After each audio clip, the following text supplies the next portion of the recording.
Jeffrey Lloyd, Dr. Dwayne Sand, Marvin Dane, Frankie Campbell, Benicio de Aguila, Michael Pintard, Darren Henfield, Ramal Ferreira, Venetia Roll, Brenzo Roll, Ellsworth Johnson, Philip Davis, Vaughn Miller, Katisha Parker Edgton, Aaron Lewis, Carlton Bolag, James Aldry, Travis Robinson,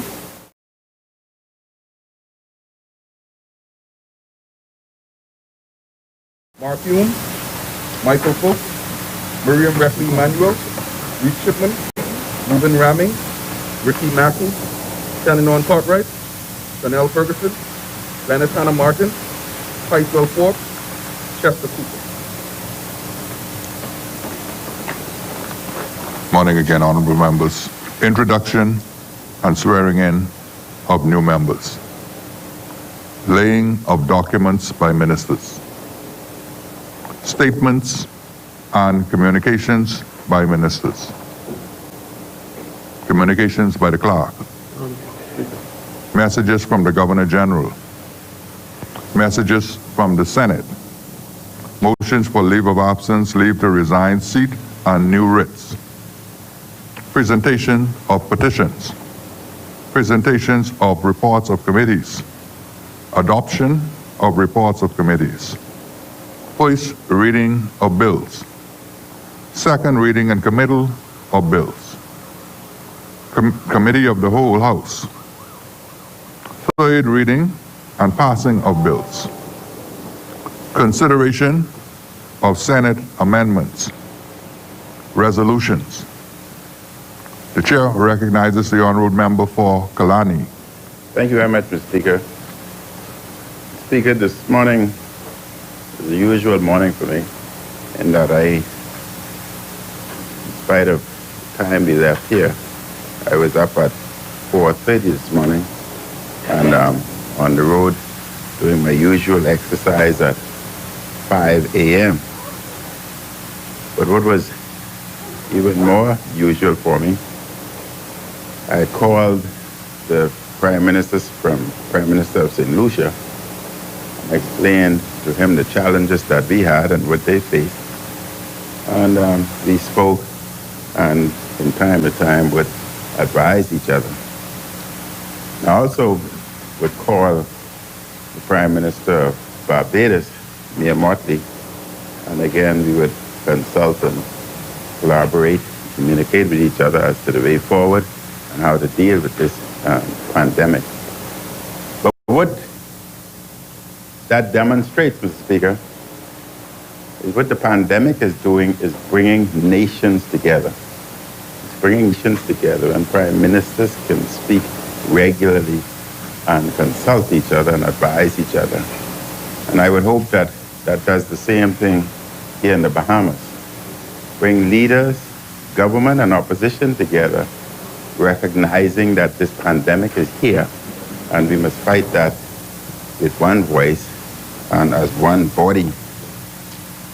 But many people called for me this morning and prayed with me, prayed for me, and prayed for the nation.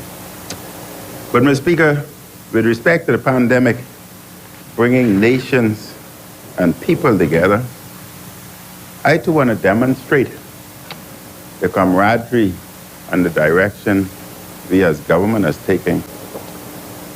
And we have an emergency cabinet meeting at 6 o'clock this evening, where we'd have a presentation by the Ministry of Health. The technical people will give us a briefing, an update as to where we are and their advice moving forward. And I am extending an invitation here today to the leader of the opposition and the deputy leader to attend that meeting so that they too can hear for themselves exactly what is happening in our nation. But they would hear that.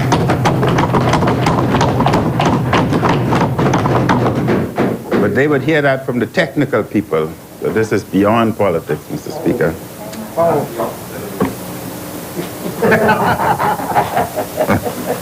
What's that? Mr. Speaker, today we debate a resolution that A, approves the continuance of proclamation made on the 29th day of June 2020 until the 30th day of September 2020. B, affirms the continuance in effect of the Emergency Powers COVID-19 Pandemic Regulations 2020 made on the 29th day of June 2020 until the 30th day of September 2020. C, affirms the continuance in effect of the Emergency Powers COVID-19 Pandemic Number 2 Order 2020 made on the 21st day of July 2020 until the 30th day of September 2020. And D, affirms the continuance in effect of the Emergency Powers COVID-19 Pandemic Special Provisions Order 2020 made on the 30th day of June 2020 until the 30th day of September 2020. And E, affirms the continuance in effect of the Emergency Powers COVID-19 Pandemic Beaches Number 2 Order 2020 made on the 21st day of July 2020 until the 30th day of September 2020. And F, affirms the continuance in effect of the Emergency Powers COVID-19 Pandemic Grand Bahama Lockdown Order 2020 made on the 21st day of July 2020 until the 7th day of September 2020. Mr. Speaker, the COVID-19 pandemic has caused the worst emergency in our modern history. Not in recent times has our number one industry been virtually shut down at the same time as a deadly, highly contagious virus spreads. This is, Mr. Speaker, this is truly an emergency.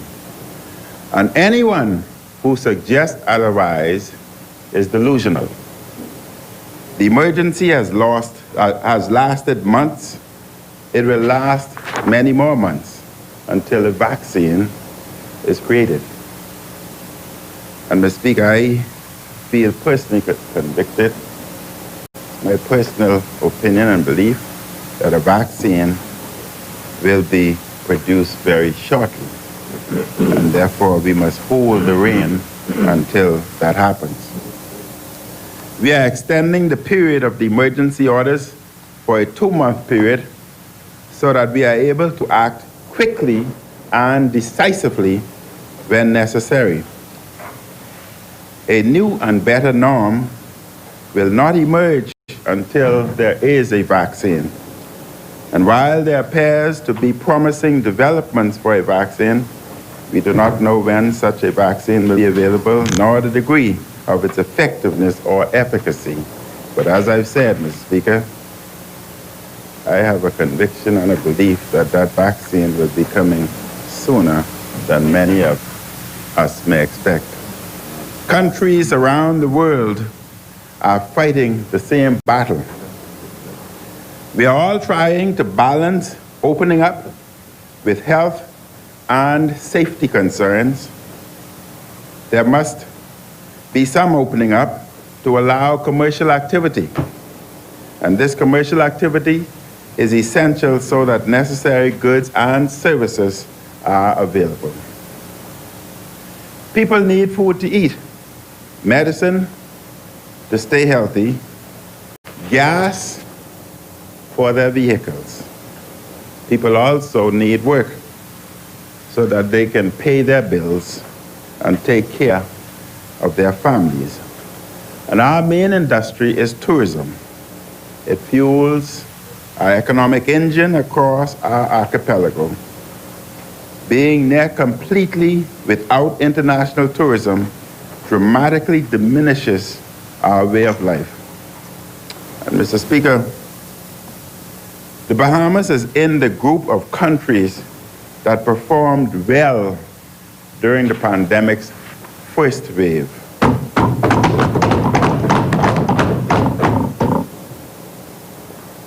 We brought our numbers down to to the lowest level. Countries such as ours then reopened. The reopening was always an exercise we needed to watch carefully.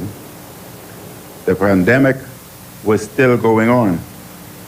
When flare-ups happen, we have to quickly reimpose restrictive measures to stop major community spread. The restrictions we reimpose are based on advice of health officials and depending on the situation in various parts of the country. It is our desire, Mr. Speaker, based on advice from the health team, to only impose reasonable, gradual restrictions to slow the virus spread. However, if the flare-up is large and the situation dire, we have to move with the most aggressive response, which is a lockdown. We are monitoring the current cases of COVID-19 extremely closely. We will make decisions based in the best interests of Bahamians and residents, based on the best information at any given moment of this pandemic. And Mr. Speaker, as I've said, we will have a briefing at our cabinet meeting at 6 p.m. this evening, a briefing by the health professional, and I would hope that the opposition accepts our invitation. The emergency orders provisions have to be extended because the pandemic is still going on. The country needs these measures to be able to act quickly and act decisively. Due to how widespread the virus is, we might have to make major decisions at any time during the day and or during the night, as we had to do this past weekend with Grand Bahama. For example, like I explained in the House yesterday, 2 nights ago, we took the immediate decision in consultation with health officials to quarantine passengers arriving from Grand Bahama because the health professionals were being overwhelmed. And we felt that we needed a more coordinated response so that in the event there's an outbreak, we would be able to do proper tracking, proper tracing, and deal with the matter appropriately, effectively, and decisively. And Mr. Speaker, again, for those Grand Bahamians who were inconvenient, I again extend my apology. But the nation will always come first.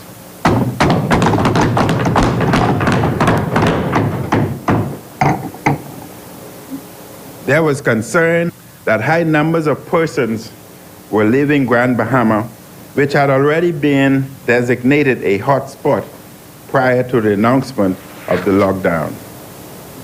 The Department of Civil Aviation provided data in a report yesterday that clearly demonstrated an irregular number of flights. One airline, Mr. Speaker, had approximately doubled the number of flights that it normally does in a given day. Bahamas Air, which regularly runs the propeller, whatever that's called, the prop, ATR, ran 2 jets to accommodate the excess load. We had to mitigate the risk posed by this and close the airport even earlier than planned. Mr. Speaker, despite the opposition from some quarters, we also took the wise and necessary decision to close the beaches on New Providence and Grand Bahama over the Independence holiday. A July 8, 2020 story on the website of a local television reported, and I quote, Opposition leader Philip Brave Davis yesterday questioned the Prime Minister's rationale for closing some public beaches and parks over the Independence holiday weekend, just days after the country reopened its borders to international flights. It also went on, Davis was asked about the decision to close beaches and parks in New Providence and Grand Bahama during a press conference at PLP headquarters. The leader of the opposition was quoted as saying, "It is right for him to be questioned on the rationale for closing the beaches this weekend. It does not seem to be based on any scientific or medical advice, because if it is opened now, why can't it be opened over the weekend?" He went on to say, "Yes, you may have concerns about persons gathering.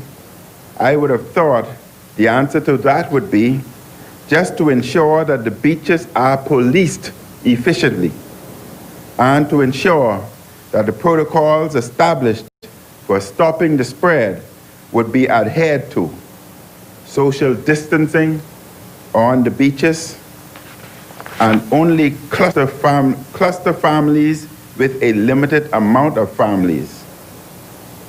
That would have been the answer, in my view," end quote.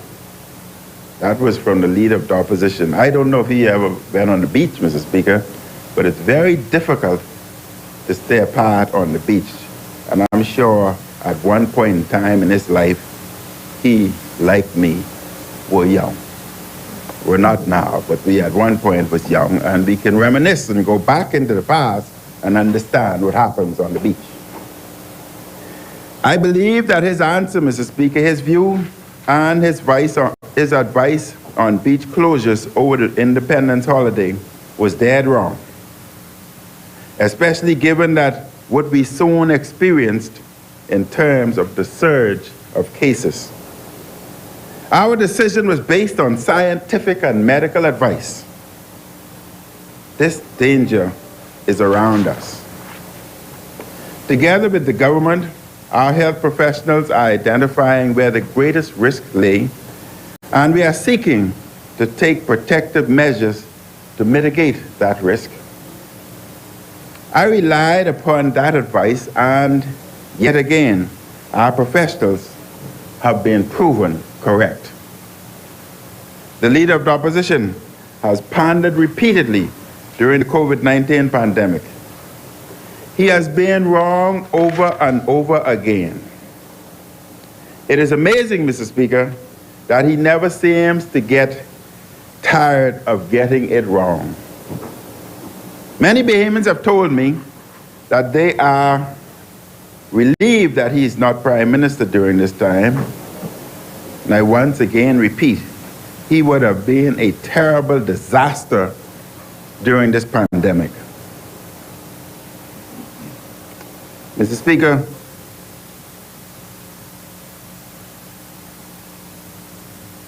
I only want to say that when we opened the country, many of the hotels were doing quite well. RIU was running about a 30 to 35% occupancy, and they were trending for August around 50%. Four Seasons had already reached 40% occupancy, and they were trending in July weekends at 65%. And the Warwick was likewise doing well. They were running at 30% occupancy in July and were trending up to 40% for August. So our tourism product was coming back. But Mr. Speaker, as government, we have some very difficult decisions to make. Around the world, as airlines are parked, not flying, airlines are filing for bankruptcy. Bahamas Air is supported by the government and the people of Bahamas. Yet, its staff are fully paid, yet no work. I spoke to my colleagues this morning in the Caribbean, and at some point in time, we would have to make a decision whether, I'm not saying we're doing that now, but at some point in time, we have to make a decision whether Bahamas Air staff who are sitting there, the aircrafts that are sitting there, should we pay them a percentage of their pay, let's say 70%, and defer the other 30 until things have changed. Barbados was successful in issuing what they call compulsory bonds and keeping everyone employed. I don't believe in laying off, keeping everyone employed, but reducing their salary by a high percentage, and that bond is paid back to them over an 18-month, 1-year span by the central bank. But they are guaranteed their salary. And Mr. Speaker, at some point in time, we would have to make that decision. Whether we follow what is happening around the world in mass layoff, which causes serious problems. So I have issues with that. As opposed to reducing individual salary, deferring a proportion, a percentage of their salary, but they're guaranteed it. It's deferred until our pandemic is resolved and our economy starts to grow.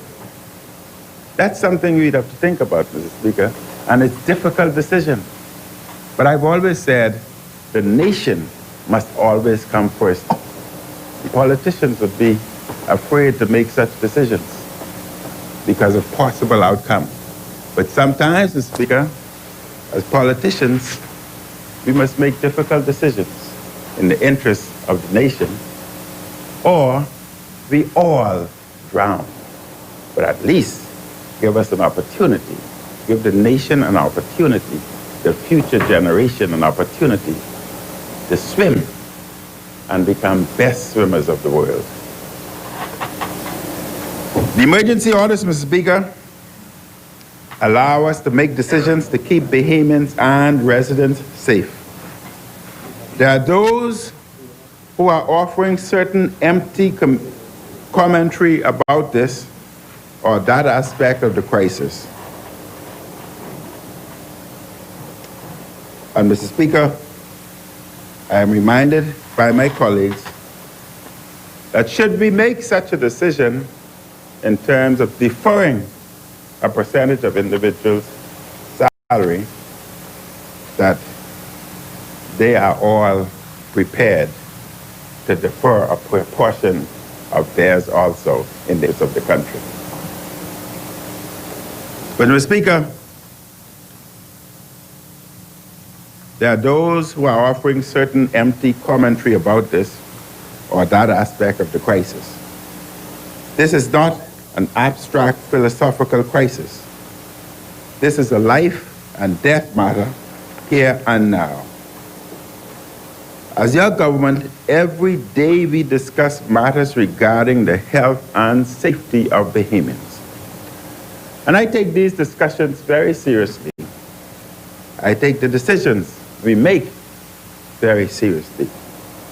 I do not have the luxury of engaging in certain abstract discussions disconnected from the reality on the ground. I must lead, and I will continue to lead in order to save lives.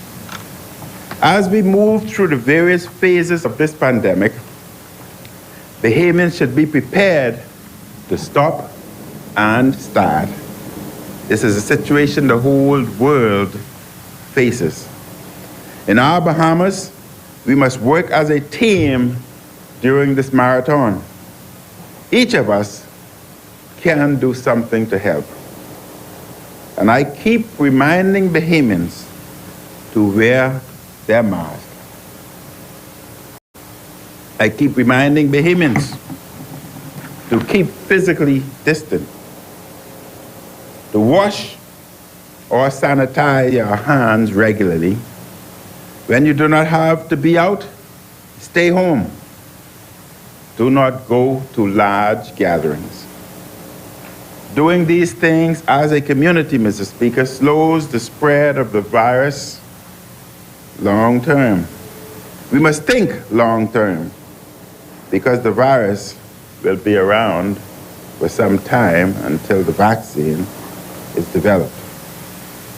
When we have better periods, as we have during an earlier period, when there was little to no spread, Bahamians should not let their guards down. Keep practicing the public health advice. By practicing these measures, we may keep virus spread down into the future. Mr. Speaker, from a policy perspective, as a government, we keep analyzing measures work. We keep analyzing what measures work and what measures do not work. Our border policy was adjusted and restrictions imposed because certain aspects of that openness were not working. This is an extremely difficult period. Many thousands are out of work. We have had to pay out historic amounts in unemployment benefits to provide considerable support to self-employed persons and to feed tens of thousands of individuals. I know it is extremely difficult to remain physically distant. Humans are social creatures, and Bahamians, we are even more social creatures. We are accustomed to embracing. We are accustomed to shaking hands. That is our culture. And to ask us to change our culture overnight, I know, Mr. Speaker, is discipline. It's difficult. But in spite of that, we must remain disciplined. We do not have the healthcare and financial resources of the larger countries. Many can print money. We cannot. We must use the assets we have, including greater discipline and cooperation. This is still a test, Mr. Speaker, for us as a people. Bahamians and residents have heard the public health advice and guidance. For us to have a better outcome, for us to save lives and to prevent sickness, we must incorporate this guidance into our daily lives for however long this pandemic lasts. We are in this fight for the long haul. COVID-19 will not magically disappear in a day or a week. I need the Bahamian people to harden our resolve and to continue doing the things necessary to limit viral spread. While I know that some will not agree with various measures at various times, my government will continue to do the right thing for the country we all love. And Mr. Speaker, I wish to inform the House that through week 6 of the National Food Distribution Program, which ended on July 12th, approximately 62,766 food parcels and 7,150 vouchers were distributed throughout the country. This represents nearly 70,000 total units of assistance and more than 11,600 weekly. The task force is very thankful for the support it is receiving from the Royal Bahamas Police Force. Many wholesalers are expanding the budget by offering the task force discounted wholesale prices on the food parcel items. Most especially, the task force is indebted to the many private individuals who are volunteering thousands of hours every week to prepare the food parcels and to assist with its distribution. Mr. Speaker, as we begin our 48th year of independence, we find ourselves at a very important juncture in our national development. 100 years ago, the global pandemic that became known as the Spanish flu killed millions of people around the world. It devastated national economies in much the same way as economies today are suffering under the onslaught of COVID-19. We were always aware that our economy that depends so heavily on travel and tourism would be immediately affected, and it was. But surprisingly, the latest economic data shows that more than 40 million people lost their jobs in the United States. Singapore's GDP shrank by 41.2% in the second quarter compared to the previous 3 months, more than most analysts expected. The Bank of England has predicted that the UK will experience the worst recession in 300 years. We have come to recognize that COVID-19 is no respecter of even such highly diversified economies as the United States of America, Singapore, or the United Kingdom. The work of the Economic Recovery Committee I appointed as we began to reopen our economy will bear some new and exciting fruits for our economy. My cabinet has already begun to review an early submission made by the committee, and we are expecting the committee's full and detailed submission during the month of September. But for right now, Mr. Speaker, I wish us to focus on our plans to strike the right balance in continuing to protect the health and welfare of our citizens and residents and reopening our economy to their benefit. Together, we have the opportunity to make the Bahamas a world oasis in these pandemic times. The single largest travel market that we enjoy comprises those people who would wish, and these are the things they would wish, Mr. Speaker, to travel on flights on which all of the passengers have been reliably tested as being negative for COVID. They would wish to travel on ground transportation on which all of the passengers and service providers have tested negative.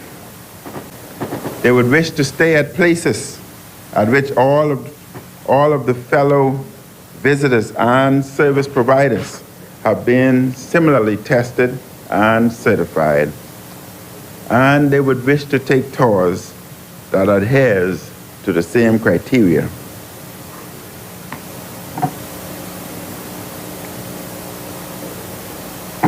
It is abundantly clear, Mr. Speaker, that travel and tourism for the Bahamas cannot deliver on our tax collection and employment needs until and unless we create an environment that allow it to flourish to a much greater degree.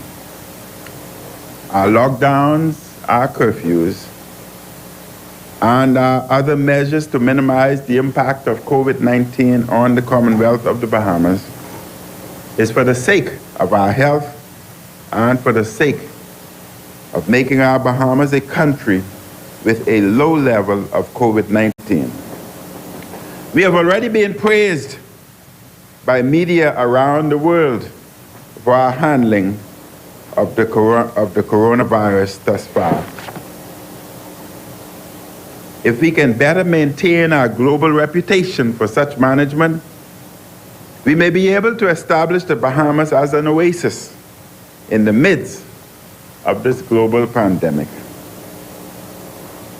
But if we lack the discipline to limit the spread of COVID-19 because of our conduct as Bahamians and residents, we put our economy and our livelihoods at continued risk for a long period of time. Mr. Speaker, we demonstrated as Bahamians the lack of discipline in that as our borders were opened, it was mass migration to the hotspots. In spite of wanting to be migrated, mass migration both from New Providence, Grand Bahama, and to a limited extent, Family Islands.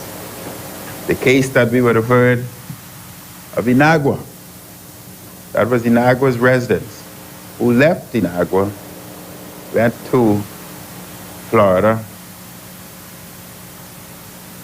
father and son, subsequently became infected, and en route back to Inagua, it was discovered that they were positive and was subsequently held here in New Providence and managed appropriately. So no, they did not return to Inagua with the virus. But what that demonstrates, Mr. Speaker, is that the entire Bahamas archipelago traveled to the various hotspots.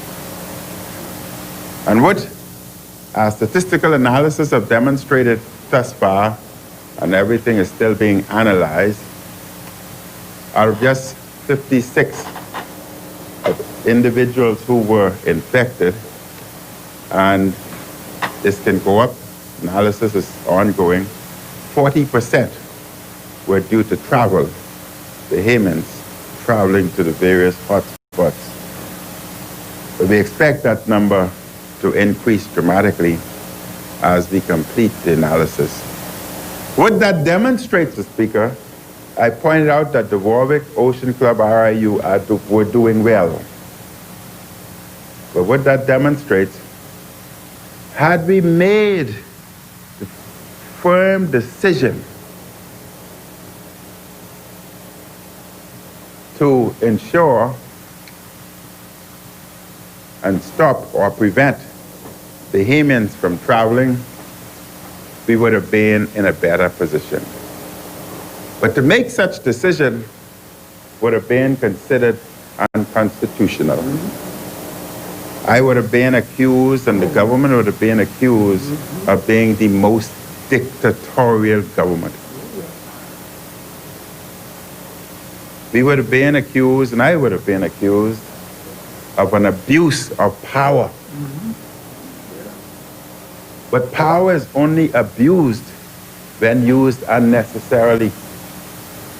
But when it is used for the correct purpose, it is not abused. But Mr. Speaker, we as a government, we refused, though we thought about it, we refused to make that decision to place a travel embargo on Bahamians and allow others to come in. But what would have happened had we done that? The opposition, the people, the media, etc., would have lambasted us for doing that, because we would have been, they would not have known what the possible outcome would have been. We would have been a successful nation, but we would have been a destroyed grouping. We could not. We were afraid to make that decision.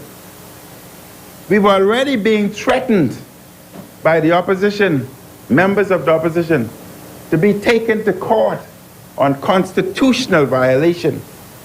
So could you imagine what would have happened? We made the decision not to make an unconstitutional decision, though we would have been better off. And as a result of the decision that we made, allowing everybody to travel, we're seeing the results today. In today's world, because of how we react and how we respond, that was the correct decision, because we would have not known that this could have possibly been the outcome. And it was essential that we know what is the outcome. But what that demonstrates, Mr. Speaker, that governments will be placed in situations where at some point in time, they would have to make what they call discriminatory or unconstitutional decisions against their people in the interest of the advancement of their nation. Correct, my friend. Absolutely. Absolutely. But, Mr. Speaker, we could not, and the statistics are verifying that if we did, RIU and other hotels would have been opened and doing well. This pandemic, Mr. Speaker, has shown us more than ever that we are one people. No man or woman is an island, and no Bahamian island stands alone. What the residents of one island or area of the Bahamas do affects us all. In the coming days and weeks ahead, along with health officials, I will continue to update the Bahamian people on the current surge in cases. We have some very difficult days and weekends ahead. And Mr. Speaker, as I've said before, at this point in time, COVID is not going anywhere. As a Bahamian, as the Bahamas, and as members of the society, we must make decisions and determinations as to what we can live with. Our life, as we knew yesterday, will change. Therefore, if we are to do better, because we don't know whether we will face another, that's a possibility. But at least let's be prepared. It means that our lifestyle has to change. The Minister of Health will talk about that repeatedly. Repeatedly. That we must exercise more. We must eat healthier. The individuals in the family islands, they live happy, longer lives. We must eat less mechanized and processed food. We must become healthier. And Mr. Speaker, if we are healthier individuals, when we are faced with similar viruses, we are in better position to fight. We are better positioned to survive and better positioned to withstand whatever type of disease entity is coming our way. But when we are in a bad state of health, we cannot fight even common diseases. So I ask Bahamians that the COVID pandemic has demonstrated to us several things. It has demonstrated how we've become a unified nation. It has demonstrated how we must become a disciplined nation. And most of all, it has demonstrated how we must become a healthier nation. And the Minister of Health will talk to that repeatedly over the next few years and eternity if necessary. Over 60% of our population, and I am included, are obese or overweight. A high percentage of our population are diabetics. A high percentage of our population are hypertensive. Those are the ones who are affected because they have a comorbidity. And those are the ones who are affected by the virus and other illnesses, if other illnesses present themselves. Mr. Speaker, may God continue to guide us and to grant us wisdom and fortitude in the very difficult days ahead. Mr. Speaker, I so move this resolution, and as required by Parliament, I will read the first and last paragraph of this resolution. Whereas pursuant to Article 29(1) of the Constitution, the Governor General will make a proclamation of emergency declaring that a state of public emergency for the purposes of that article exists in the Bahamas. Now,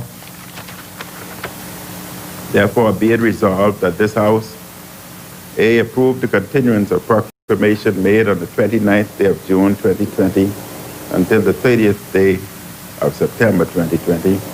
B, reaffirms the continuance in effect of the emergency powers COVID-19 pandemic regulation 2020 made on 29th day of June 2020 until the 30th day of September 2020.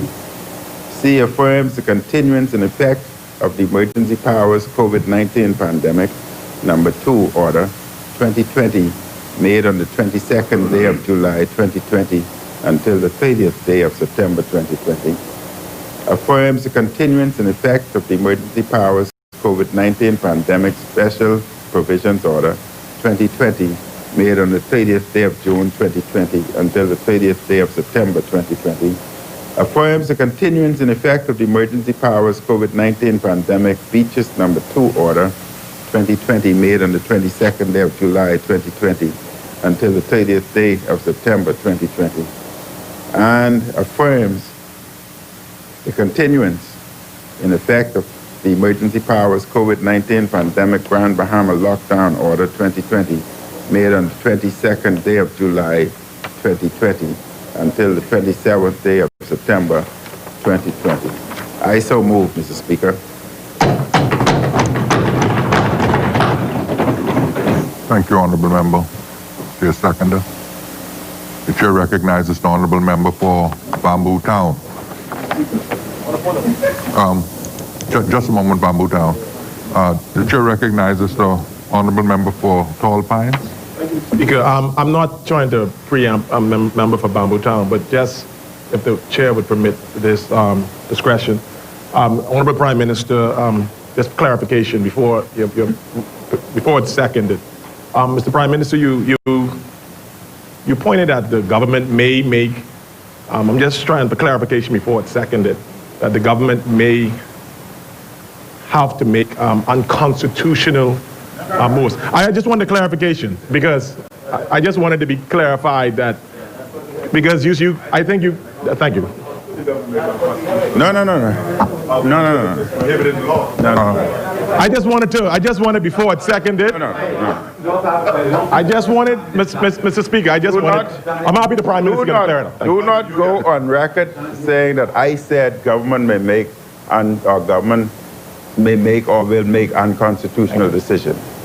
I said, had an unconstitutional decision made, we would not have been in this place today. But there would have been such great backlash because we would have gone against the law. What I also said, in years, if not whatever to come, governments may be placed in a situation where they may have to decide to make a decision which would be considered unconstitutional. However, it would save the country. And governments may be placed in such situations. Thank you, Mr. Speaker. I just thank the Prime Minister for clearing that up because that isn't how it came across by me and some other members. I'm obliged, Mr. Speaker. The chair recognizes the honourable member for St. Anne's on a point of order. Parliament for Killarney. Is anything in the current emergency powers pandemic order that we're laid unconstitutional? So therefore, the Prime Minister, the member said no. He is comfortable that the difference in the discrimination between Bahamian and resident and foreign visitors is perfectly okay.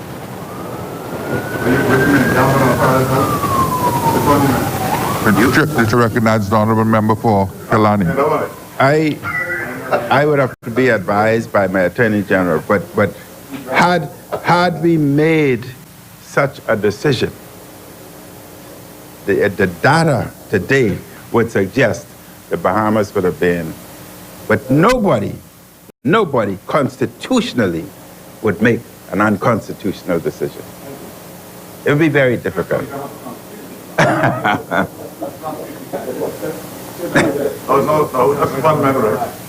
The chair recognizes honourable member. The chair recognizes the honourable member for Bamboo Town.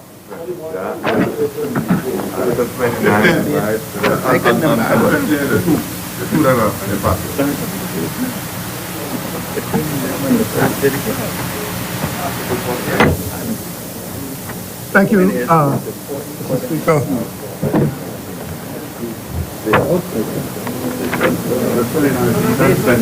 Mr. Speaker, I rise today on the grace of Yahweh Elohim, and by extension on behalf of the people of Bamboo Town, to second the motion of the member for Killarney, the most honorable Prime Minister, the competent authority whose government has resolved to and must extend the emergency order to the 30th of September, 2020. Mr. Speaker, let there be absolutely no doubt that my support remains full and unwavering in the midst of these trying times and most challenging circumstances for my people, the Bahamian people, and by extension for the world.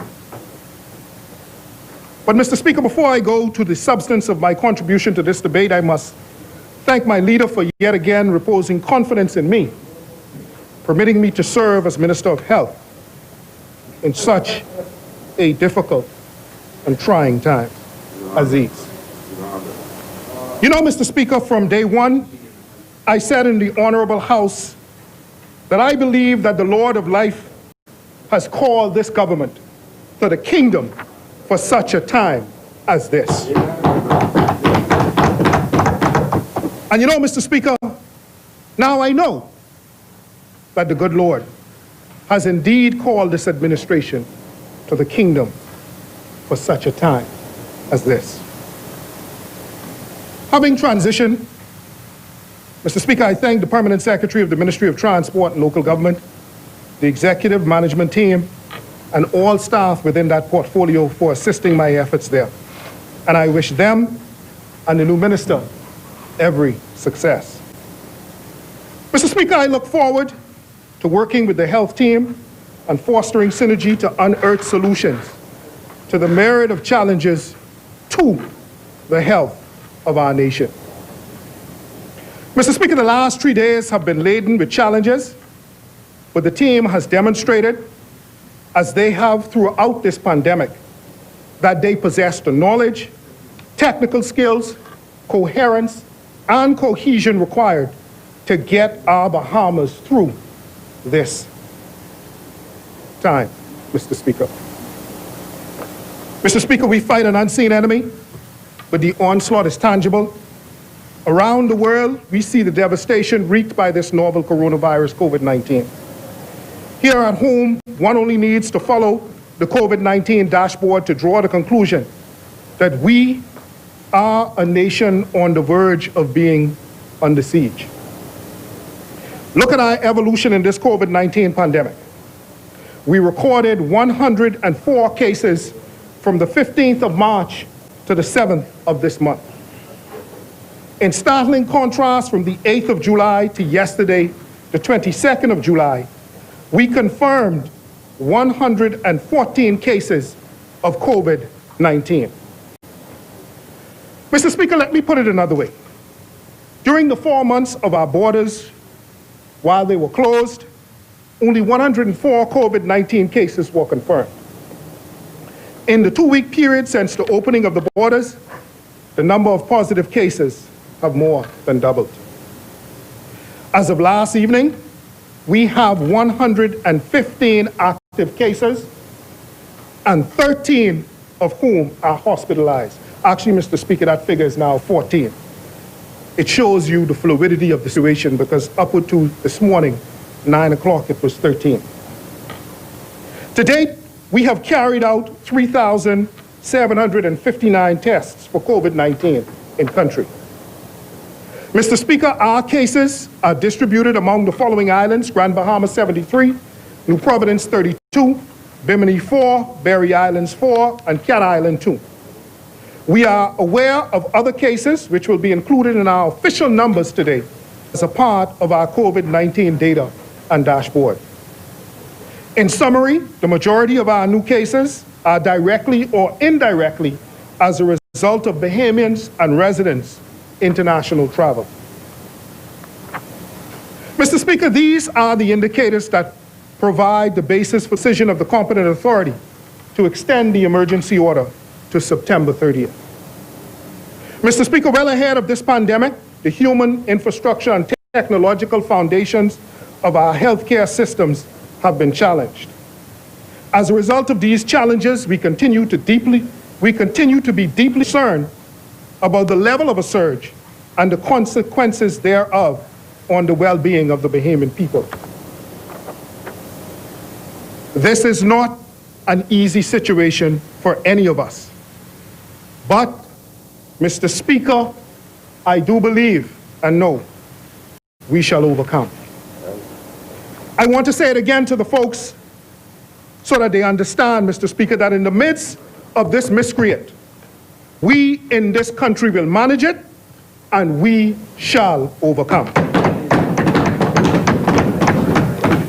Mr. Speaker, the global pandemic came to the Bahamas on the heels of Hurricane Dorian, compounding an already strenuous situation among our people. I speak to the issue here, Mr. Speaker, of mental health high in the order of this contribution, because I have seen firsthand how so many have struggled in that regard.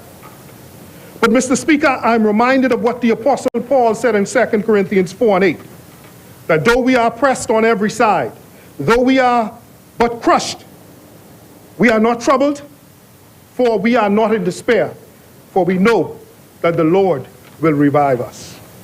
Mr. Speaker, as I have said before, and I say again in this place, indeed, we shall overcome. Mr. Speaker, Hurricane Dorian uncovered years of undiagnosed, unrecognized, and unresolved mental health issues as we sought to adjust to the new normal. Mr. Speaker, we never dreamt that an even more devastating normal was ahead. Thankfully, the newly formed local and international mental health alliance continued to maintain its presence and activity in respect of COVID-19, providing telepsychological services to ensure that residents adversely impacted by COVID-19 have access to mental health services and support. Mr. Speaker, it is through this mechanism that we are making mental health support available to the residents throughout the lockdowns, where and when necessary throughout our archipelago. The reality is that the Bahamas is not alone, having to reimpose curfew and lockdown conditions following a new spike in coronavirus infections after restrictions were eased. Many countries have gone down this road. It is an unbeaten path, because all of this is very, very new. Mr. Speaker, just as we managed to navigate the unbeaten path in the previous surge, we will again manage to find the vistas of hope and opportunity along the way in our current situation. Mr. Speaker, from Wuhan, China to now, the world's normal is still being tried and retried. For us in the Bahamas, we have seen the driving force of our economy halted and an understandable but worrisome increase in unemployment and an alarming acceleration of anxiety among our people. But, Mr. Speaker, I hear the words of Yeshua Christ that encourages us to be of good cheer, for he has overcome the world. So I say again, under that umbrella, Mr. Speaker, and with that assurance, that we shall overcome. Mr. Speaker, I am an optimistic man. Optimism is a choice made to, despite overwhelming negativity, take measures to attain desired goals and objectives. While our Bahamas forges ahead, we do so with cautious optimism. We are keenly aware that notwithstanding the 11 souls that we've lost, our medical team of experts has kept us safe. We have been applauded and lauded around the world and modeled in many regions. The pundits may not have wanted us, Mr. Speaker, to get this far, but we are here. And to the extent possible, we have set the foundation for our people to improve our collective health status so as to be ready to fully engage in the rebuilding of our economy. Mr. Speaker, our nearest neighbor to the north is waging a historic battle, not only with COVID-19, but with residents who are far more concerned about their civil liberties. Here in the Bahamas, we have taken tough decisions because they serve the common good, even if they do not follow the easy path. We, Mr. Speaker, remain very guarded as we continue improvements of our healthcare system. While we have ensured immediate and safe accommodations for COVID-19 care in partnership with private sector, that is Doctors Hospital, as well as repurposing the community clinic at South Beach, our healthcare system's capacity remains limited.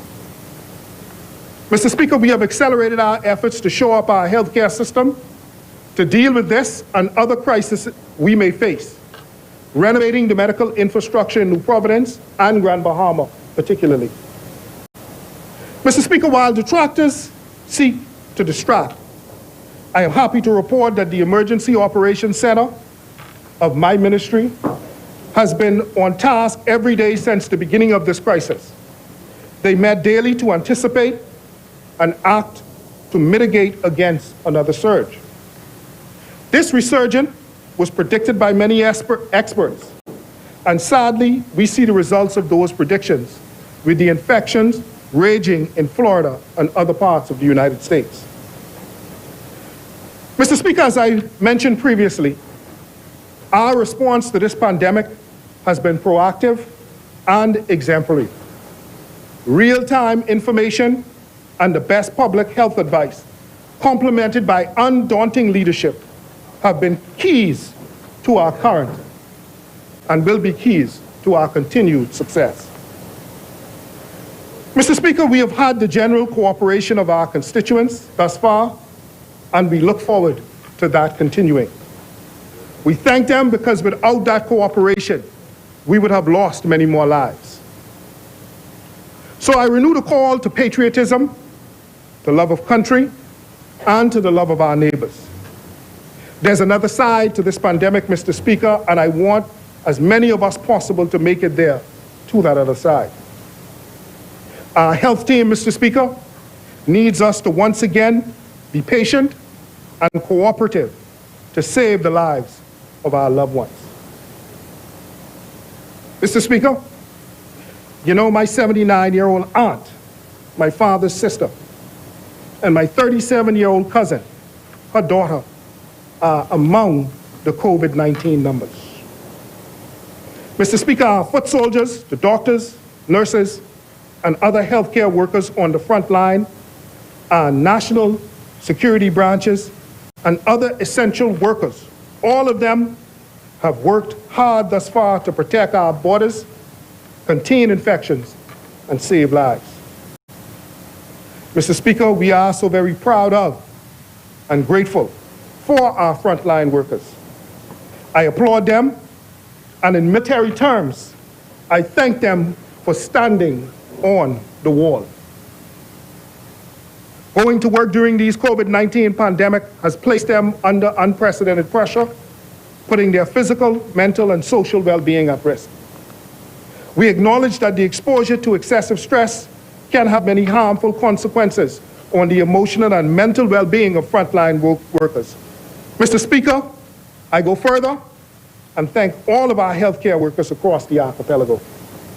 They have kept the engine of health running under tough conditions. For them, we are eternally grateful. These health heroes have placed their lives on the line for love of country and in service of their fellow men. This is the fine and Christian example of loving our neighbors. Mr. Speaker, we are now in a surge, which will get worse if we do not adhere to restrictive and public health measures, which must not be taken, Mr. Speaker, for granted. This virus is much like Satan and you know, Mr. Speaker, this virus is a lot like Satan, roaming to and fro, seeking whom he may devour. We must do all that we can to save lives and avert countless infections with an aggressive and proactive approach. You know, Mr. Speaker, in the church we said that Satan should get thee behind me.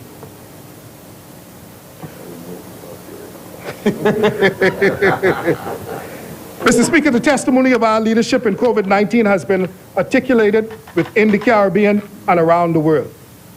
We were lauded by the BBC for our approach to handling the pandemic, with a special note of our relatively minuscule death toll compared to that of richer developed nations. Mr. Speaker, I've said it before, and it's important enough to say it again.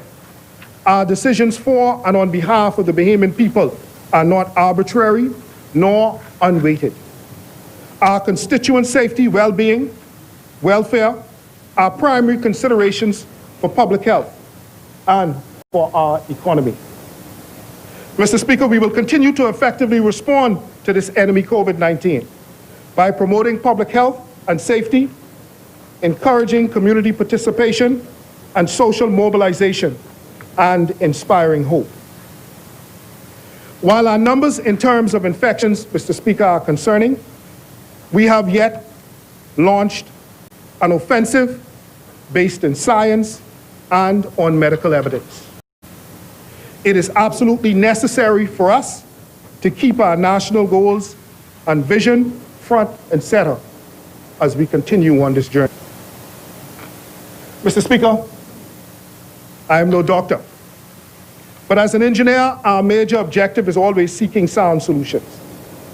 We have an awesome wealth of knowledge and experience in the Ministry of Health, and I am proud to call them my team, our team, the Bahamian people's team. Mr. Speaker, we are fired up in the Ministry of Health, and we are ready to go. Mr. Speaker, I met with the CMO yesterday, and she assured me that in this pandemic, we will win the day. Indeed, Mr. Speaker, as we say in the country, we are in it to win it. Mr. Speaker, this is no game. Our freedoms are the products of ancestral blood, sweat, tears, and determination. Restricting those freedoms is not easy to mandate or to endure. Hence, even while curtailed, we have allowed many of those liberties. All of us want to see the back of COVID-19. We pray that Yahweh Rapha, the Lord our healer, would hasten the healing of our nation and indeed the world, Mr. Speaker.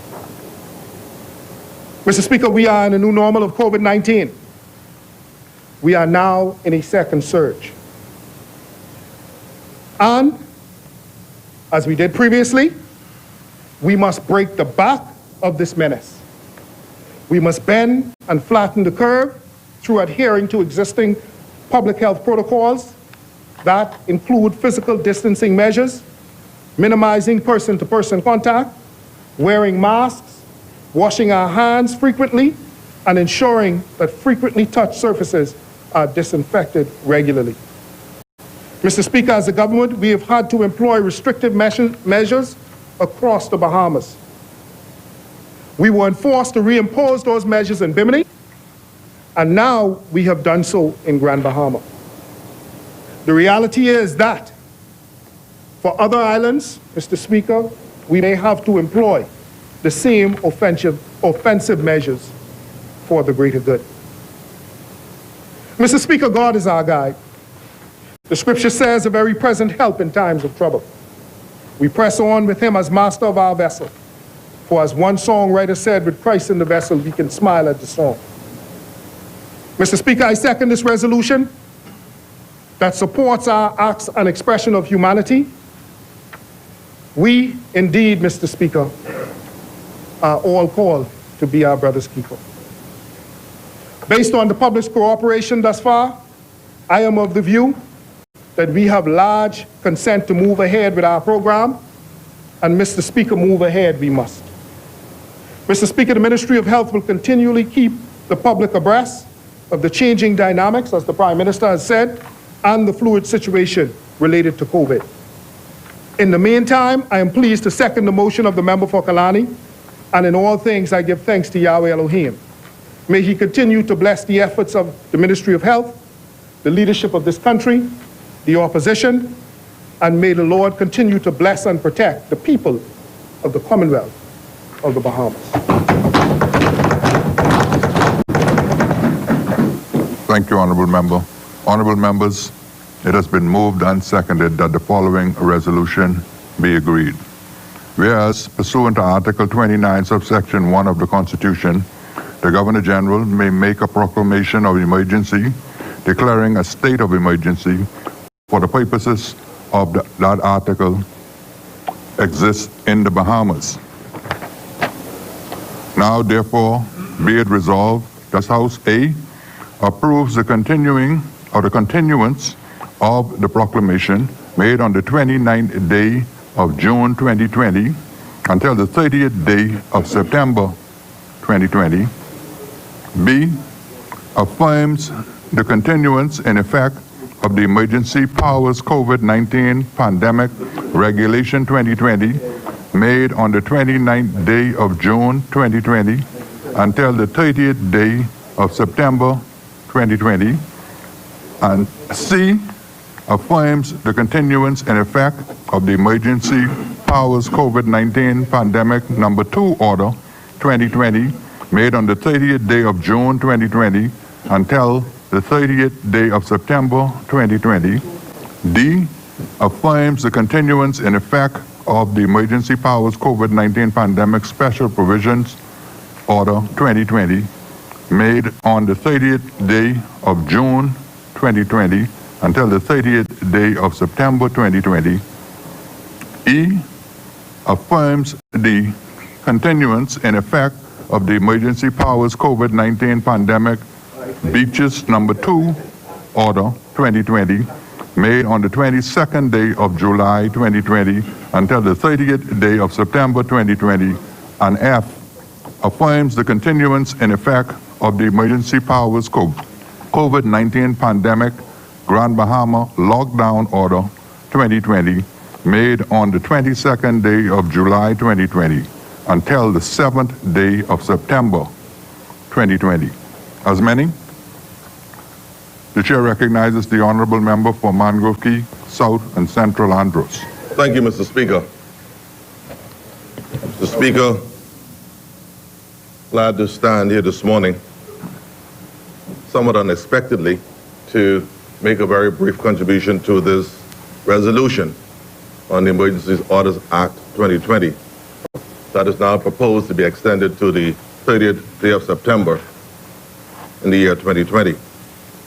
I would like to commence my very brief comments by noting the fact that it was good to hear the member for Kalani, who also serves as Prime Minister, extending an invitation to my leader and Deputy Party Leader to attend a national briefing this evening at 6 p.m. But I note the fact that this is also at a time when I think last evening would have left a bit of a sour taste in the mouth of my leader and also members of our great party, because the comments that were made, even after the great prayer, like I noted yesterday, by the member for my car, I thought would have left to a very teeming and calming evening, but we had a little shift in the environment late in the evening. But I leave that for the time being. My leader is here, and he can speak for himself, but I thought I should say those things because whatever was on my chest, so in this environment, I am free to see those things within the quorum of this, once it falls within the decorum of this great, honorable place. Mr. Speaker, quickly, I also note the fact that I'd like to say thank you to frontline workers in my constituency in particular, to Nurse Val Ramming and the staff at the Miriam Grain and Johnson's Bay in South Andros, to Nurse Edgecombe and the nurses at the Fresh Creek Clinic, and to Ms. Penny and Bristol serves as administrator, and also Nurse Andrea DeVoe and others, and all the nurses and medical staff at the clinic in Mangrove Key, where they're still awaiting their clinic to be repaired and the work to be completed. And once again, I sit as a member for Bamboo Town. Like I mentioned yesterday, the newly minted Minister of Health, that we're expecting the completion of the clinic in Mangrove Key soonest, so that the people in our community could have some level of comfort when they visit the doctor or the nurse's office in Mangrove Key. You know, you heard just moments ago from the member for Kalani, who's also head of the competent authority, giving his government much lauding and praise and commendation.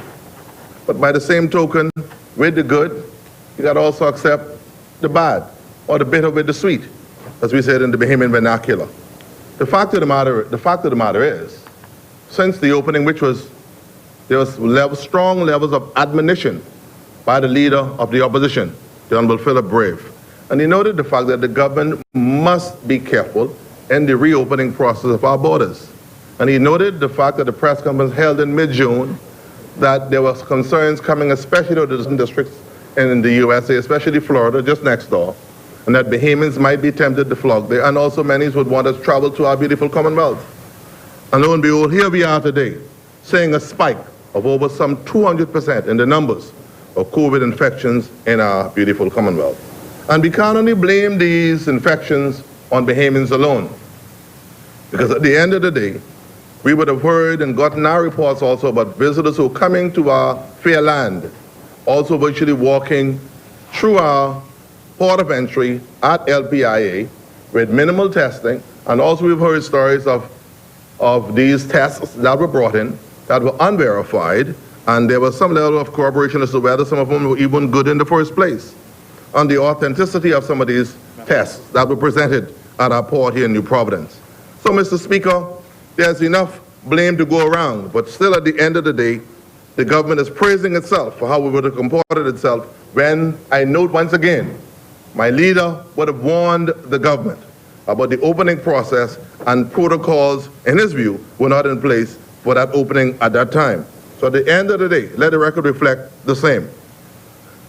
Mr. Speaker, generally I had a chance to speak with one or two persons, especially in the law enforcement agencies, who made a recommendation to me and said, now that we have this contraction in the free movement of people, especially those who be coming from the U.S. market in particular, that maybe we should look as a country at having, for those who are coming either by private craft or otherwise, especially from Europe, Canada, and also Latin America, that these persons should only be allowed, even on private craft, to have clearance in New Providence, where proper protocol would be in place, as we see in Jamaica at Norman Manley and the Saints International Airport in Montego Bay, or as you see at the Grantley Adams Airport in Bridgetown, Barbados.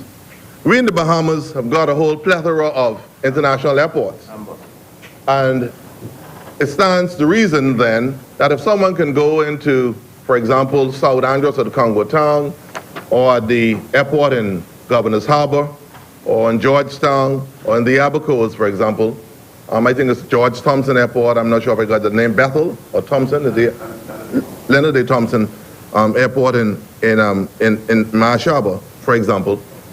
The concern is that if persons can go to the various ports of entry, Mr. Speaker, and enter our country, what about the testing protocols?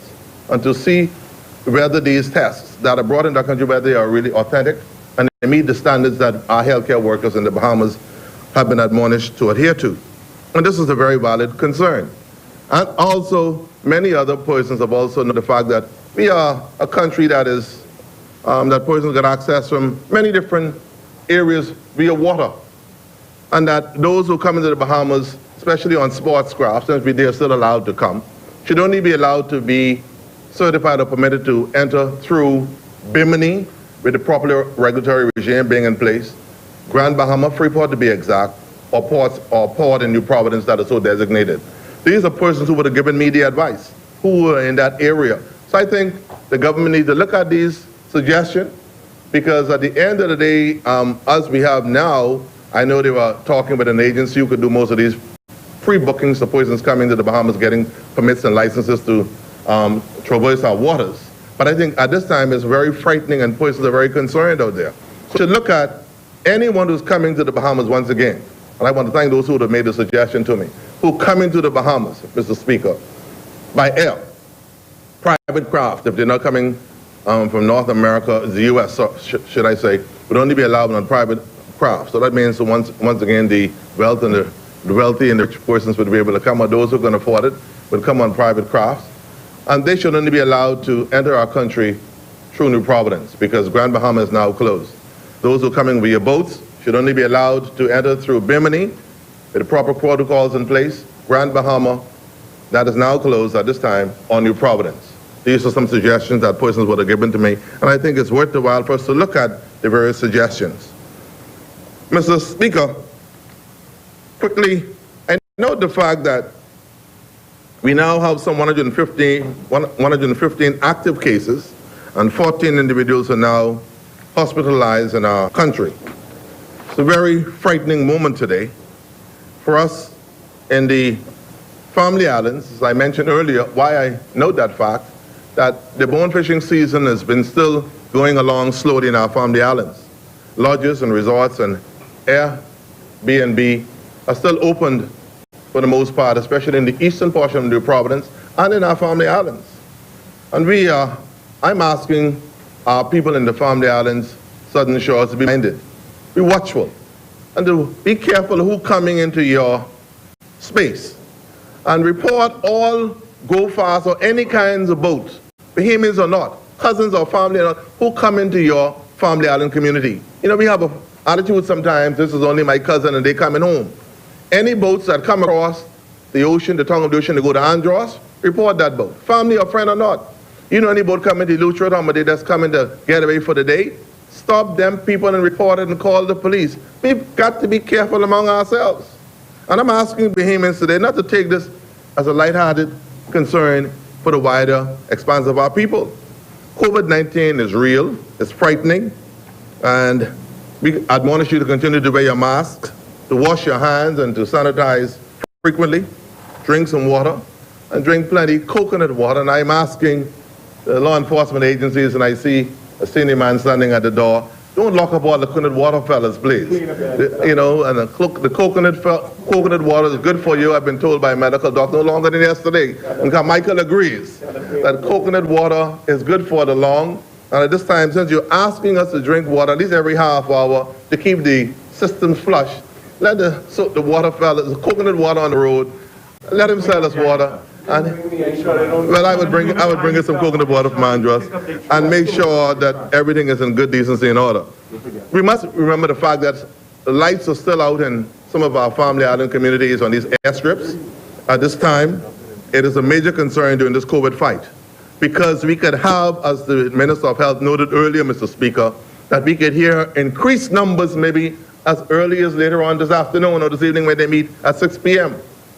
Persons in our Family Islands are concerned. They've been calling me and reaching out to me.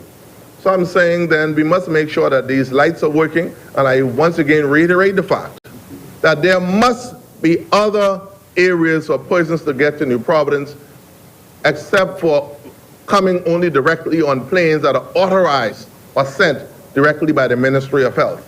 Our persons should be able to get to New Providence. For example, I'll give a prime example. Remember, for North Andros is not here. Member for Carmichael is very well aware of what happens in Andros. There are lots of aircrafts, what we call charters, at the airport in North Andros. And also you have quite a number of them at the airport in Fresh Creek. Some frequent Mangrove Key. If someone in your family falls sick while an aircraft is there, there should be no reason, North Abaco, why that person should be able to get on the plane. Once the nurse at the clinic, along with the doctor, clears the individual, there should be someone should be able to make some decision that this person should be airlifted post-haste so they can hopefully survive or get to New Providence in time to get the needed medical care. And that is the concern we're having in the family islands today. You only have a flight that is regulated or controlled by the authorities in New Providence who must clear that flight, get it all straightened out, and many times you have local aircrafts in these family island communities. Could be in Long Island, Captain Marty Fox could be there. And God forbid, my good friend, Raphael Cartwright gets sick. Father Keith Cartwright's father. Someone who I feel very strongly about. Uncle Rafi should be able to get to town. It's an island boy like me. He shouldn't be waiting around for no plane to come from Nassau to get to Long Island, to get him back to Nassau, to get him to doctors or PMH. So I am talking for family island people today. So there must be some level of understanding so that in cases of emergencies and exigencies, we should be allowing these crafts and so that they can be reimbursed or they can get their money, they can be remunerated so that these things could happen for persons in the family islands. Chair recognizes the honourable member for Carmichael on a point of order. My honourable friend and my very good friend, South Andros and Mangrove Key, I know he means well what he's saying.